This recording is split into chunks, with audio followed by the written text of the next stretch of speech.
Guys ముందుగా ఈ incident జరిగినప్పుడు రికార్డ్ చేసిన ప్రూఫ్ వీడియో ప్లే చేస్తున్నా చూడండి. తర్వాత ఏం జరిగిందో ఎక్స్ప్లెయిన్ చేస్తా.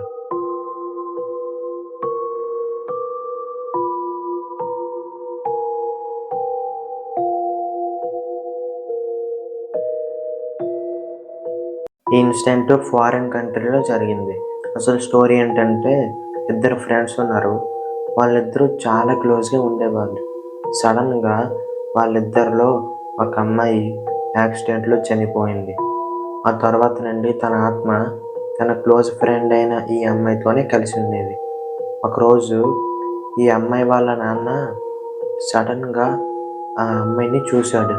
ఏంటి ఈ అమ్మాయి చనిపోయింది కదా, అయినా ఇదేంటి మా ఇంట్లో కనబడింది అనుకున్నాడు. ఒకరోజు మొబైల్ తీసుకుని వీడియో రికార్డ్ చేశాడు. ఆ వీడియోని నేను ఇందాక చూపించిన ప్రూఫ్ వీడియో.